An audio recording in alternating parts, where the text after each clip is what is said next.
Taxi हिचकोले खा रही थी। कच्ची सड़क पार कर पक्की सड़क पर आते ही मैंने अपने माथे से पंडित जी द्वारा कसकर बांधा गया मुकुट उतार दिया। पगड़ी और मुकुट पसीने से चिपचिपे हो गए थे।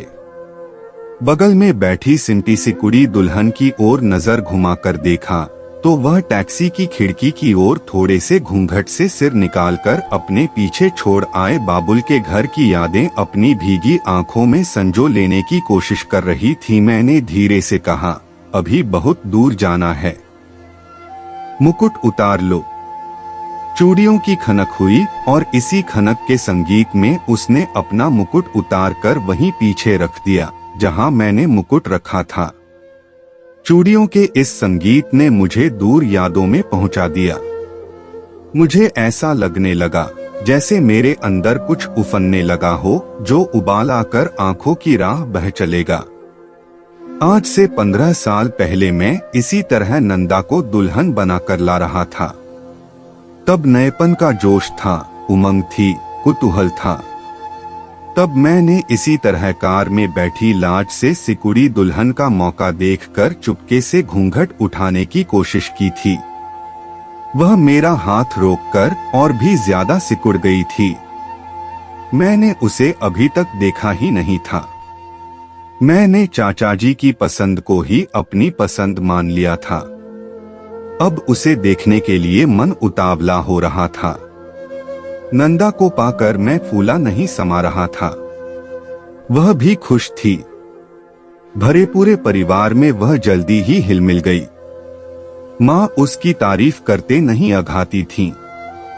घर में जो भी औरतें आती वे अपनी बहू से उन्हें जरूर मिलाती थीं। अपने 5 बेटों और बड़ी बहू का वे उतना ध्यान नहीं रखती जितना उसका रखती थीं। सास-ससुर की देखरेख, देवरनंदों की पढ़ाई की सुविधा जुटाना, मुझे कॉलेज में जाने के लिए कपड़े, जूते, किताबें तैयार कराना, नौकर चाकरों को अपनी देखरेख में काम कराना उसके जिम्मे लगने लगा था। अगर मैं कभी शहर घूम आने या अपने दोस्तों के यहाँ चलने के लिए कहता तो वह धीरे से कह देती, ससुर जी को दवा देनी है, नौकरों से सब्जी की गुड़ाई करानी है, जानवरों के सानी पानी देना है। जेठानी जी अकेले कहाँ करा पाएंगी इतना सारा काम। मैं चली जाऊंगी तो सासू माँ को तकलीफ उठानी पड़ेगी।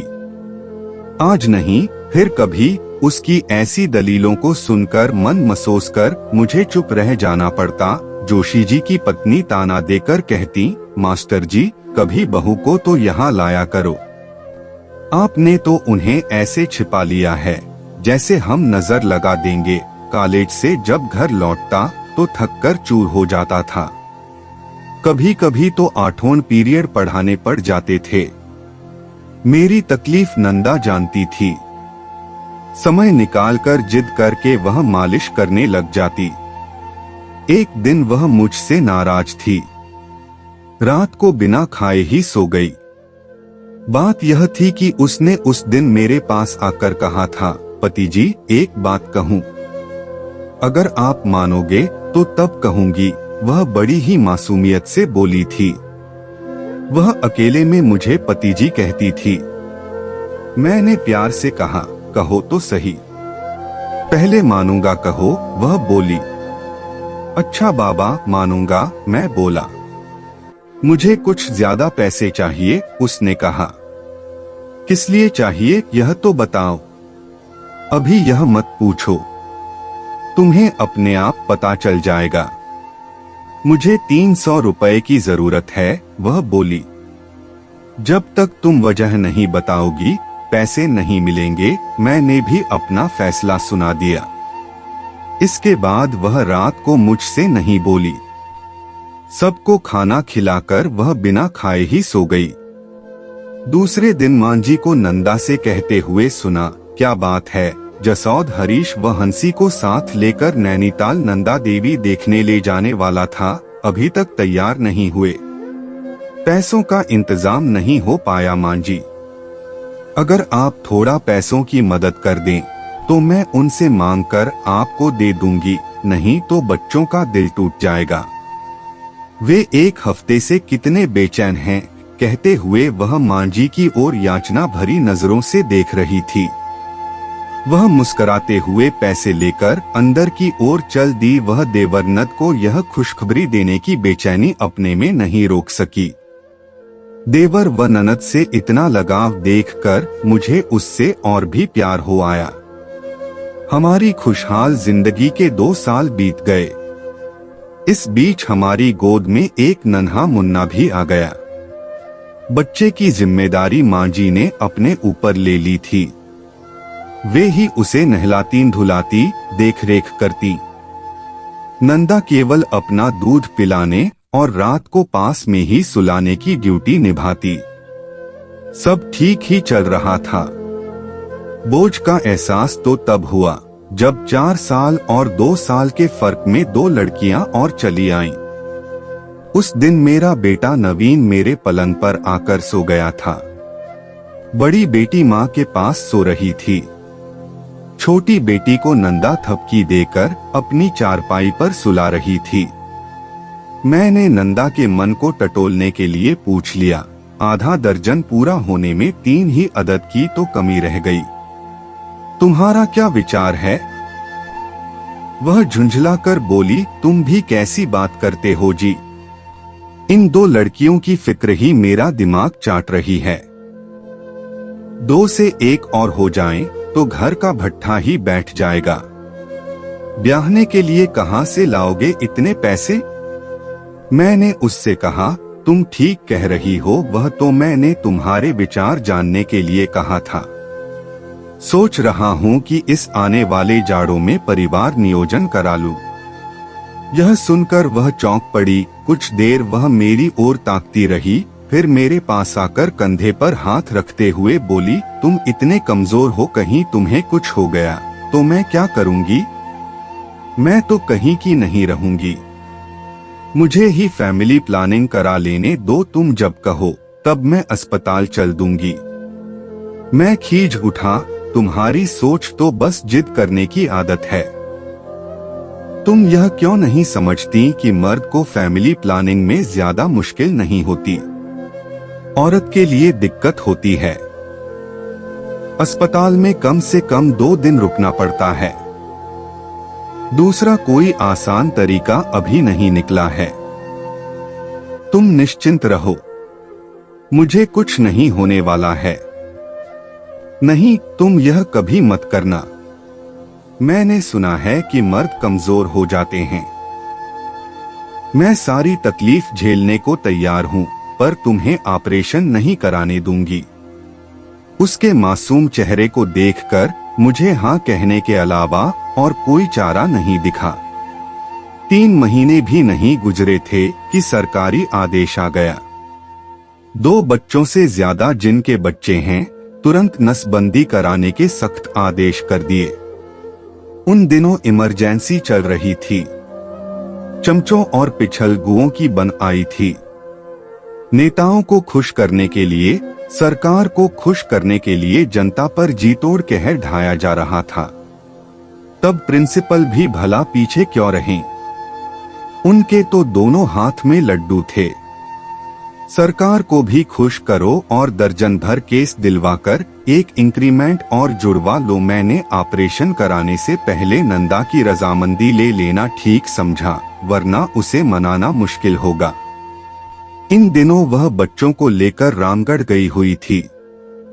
जब उसे मालूम हुआ कि मैं ऑपरेशन कराने वाला हूँ, वह दौड़ी दौड़ी चली आई। मेरे समझाने पर भी वह नहीं मानी।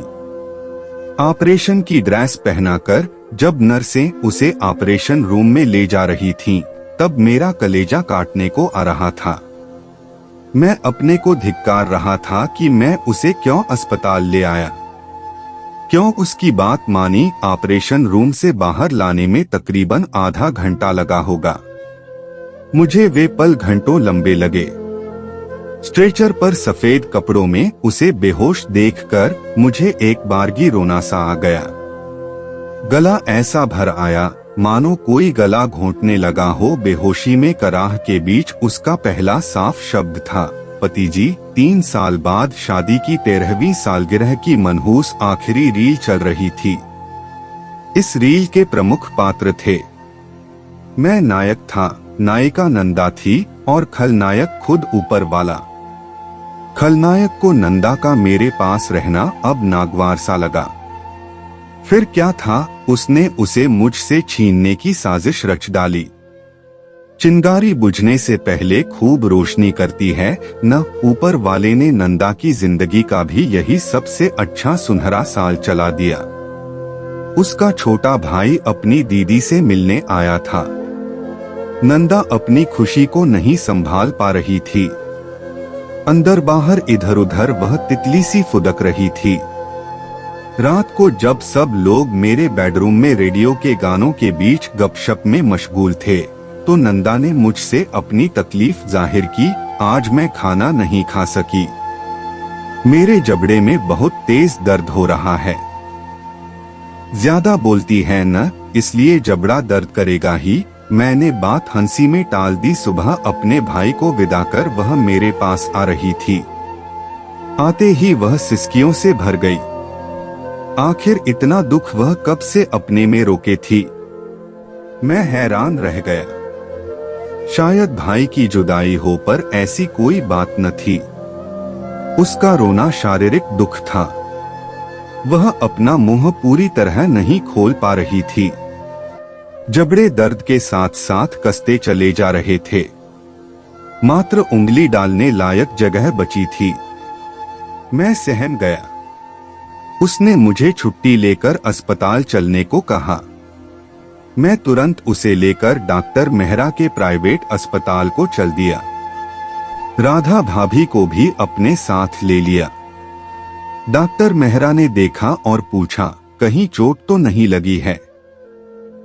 नंदा ने सिर हिलाकर जवाब दिया, नहीं। कहीं कील या ब्लेड तो नहीं चुभा था? जवाब था, नहीं। इधर महीने भर के अंदर कोई ऐसी बात याद करो कि तुम्हारे शरीर से खून निकला हो या शरीर में कुछ चुभा हो या फिर तुमने किसी पिन सुई जैसी किसी चीज से दांत खुरचा हो। कुछ देर सोचने के बाद उसने ही कहा, कुछ याद नहीं पड़ता। मैं डॉक्टर के चेहरे को पढ़ने की कोशिश कर रहा था। डॉक्टर के चेहरे पर हैरानी और उतार चढ़ाव साफ जाहिर हो रहा था। डॉक्टर बोला, ऐसा नहीं हो सकता। जरूर कुछ न कुछ हुआ होगा जो तुम याद नहीं कर पा रही हो। बिना चोट के तो यह मुमकिन ही नहीं है। फिर डॉक्टर ने मेरी ओर देखकर कहा, मुझे टिटनेस का डर लग रहा है। आप इन्हें जितनी जल्दी हो सके सरकारी अस्पताल में भर्ती करा दें। बीमारी का नाम सुनते ही मेरे पैरों की जमीन खिसकने लगी।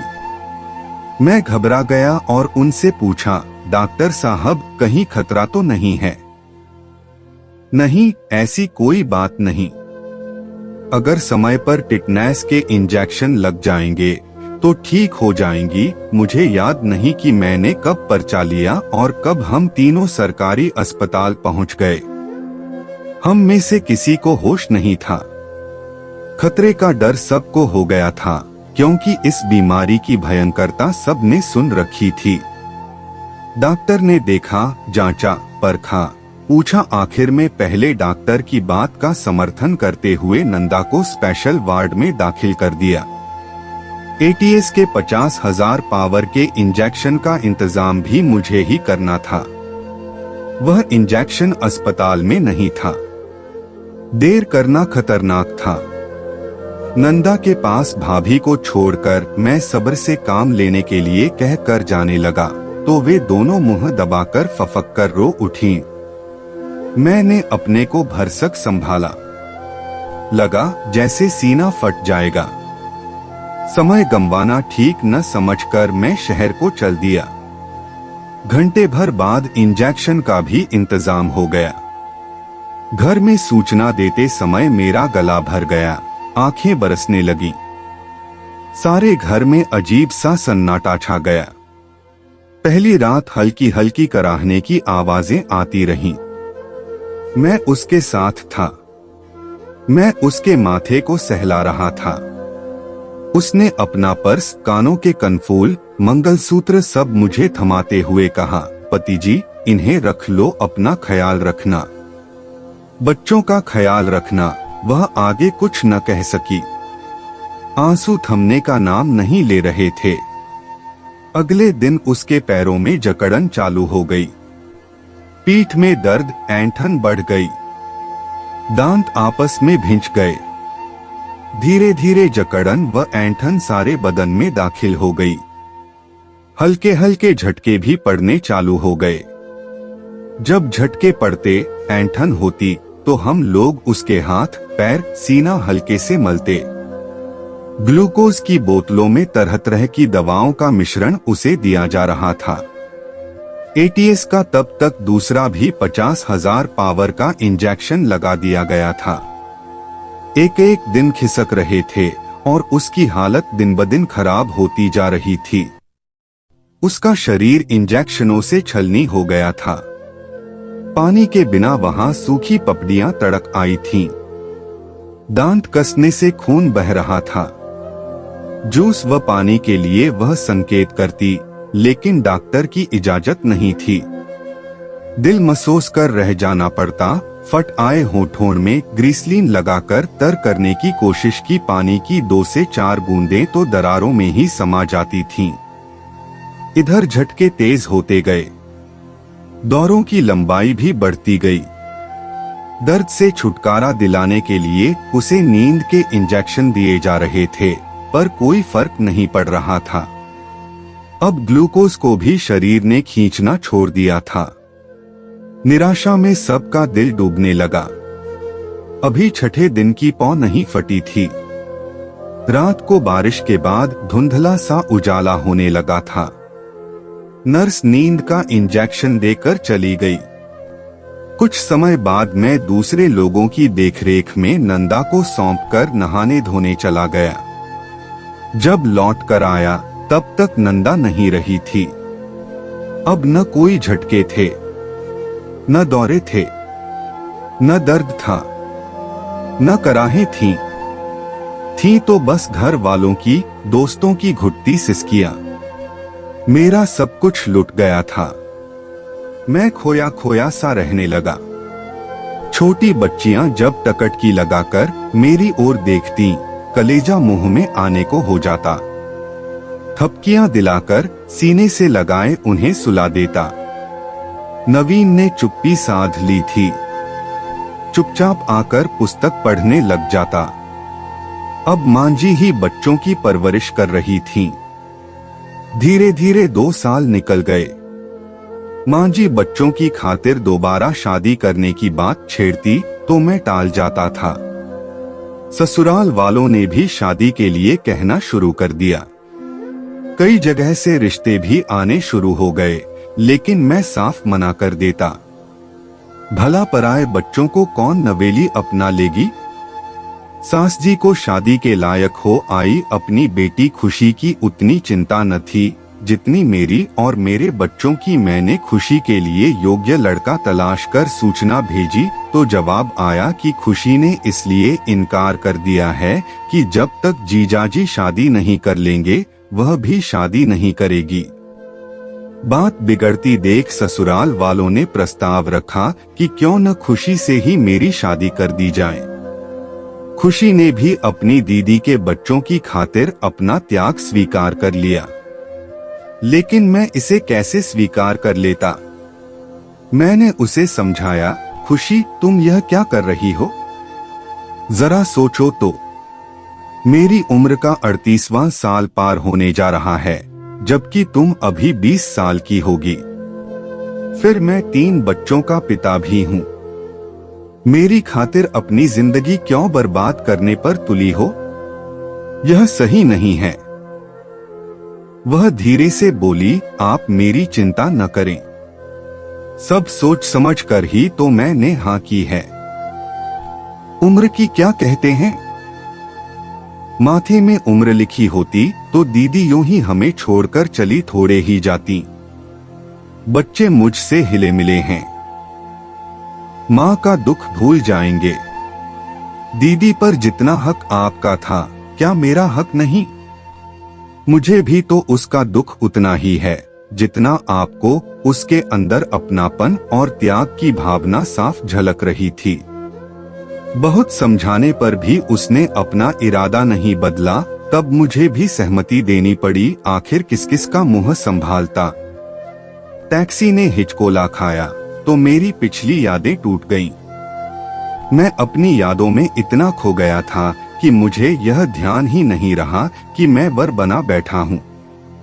एक दुल्हन भीगी पलकों से मुझे ही निहार रही है, मुझे पढ़ रही है, समझ रही है। शायद तब तक मेरी आंखों के रास्ते कुछ बहकर सूख गया था। वह मुझ पर लुढ़क गई और मेरी गोदी में सो गई। यह कहानी कैसी लगी आप हमें कमेंट के माध्यम से बता सकते हैं। साथ ही सभी तरह की कहानियां लगातार सुनने के लिए इस चैनल को सब्सक्राइब करके घंटी के बटन को दबाकर ऑल पर सेट कर लीजिए, ताकि आने वाली वीडियो का नोटिफिकेशन आपके पास तुरंत पहुंच जाए। मिलते हैं फिर एक नई कहानी के साथ। तब तक के लिए जय हिंद, वंदे मातरम।